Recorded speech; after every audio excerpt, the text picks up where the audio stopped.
हमारी दृष्टि से जो नव संवत्सर का पर्व आता है उसी से सृष्टि की शुरुआत हुई। ये जो अंग्रेजों का कैलेंडर है ये तो अक्टूबर 1582 में आया और उसको आधे से ज्यादा अंग्रेज देश तो आज भी नहीं मानते हैं। हम व्यर्थ में ही लेकर के बैठ गए। हमारा जो नव संवत्सर है वो तो बड़े गंभीर भाव के साथ आया। चैत्र मासे ससृजे प्रथमे हवि। हमारे शास्त्र कहते हैं कि जो चैत्र मास की प्रथम तिथि थी उस समय में भगवान ब्रह्मा ने पूरी सृष्टि का निर्माण किया था। भगवान राम के राज्याभिषेक का समय, युधिष्ठिर के राज्याभिषेक का समय, विक्रमादित्य के राज्याभिषेक का समय, और बड़े गंभीर भाव के साथ नव संवत्सर आता है। हमारे यहाँ पर सबसे छोटी इकाई हमने अणु को माना। 3 अणु जुड़ जाएंगे तो त्रसरेणु बन जाएगा, त्रसरेणु जुड़ेगा तो त्रुटि बनेगी, त्रुटि से लव बनेगा, लव से निमिष बनेगा, निमिष से मुहूर्त बनेगा, मुहूर्त से प्रहर बनेगा, प्रहर से दिन रात बनेगा, दिन रात से पक्ष बनेगा, पक्ष से संवत्सर बनेगा, उससे मनवंतर बनेगा, उससे युग बनेंगे।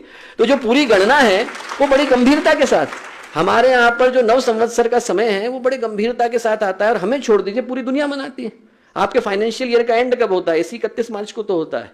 नव संवत्सर आता है, नव संवत्सर के साथ बैंकिंग शुरू होती है, बच्चों के एडमिशन शुरू होते हैं, एजुकेशन से लेकर बैंकिंग। और बैंकिंग को आप नहीं मानिए तो प्रकृति हरियाली भी तो इसी समय में देती है। बर्फ पिघलना शुरू होती है, नदियों में पानी आना शुरू होता है, नई खेती का समय आता है। ये समय ऐसा है जिसमें बैंक से लेकर एजुकेशन, एजुकेशन से लेकर हर व्यक्ति अपने जीवन में नए उत्साह को धारण करता है।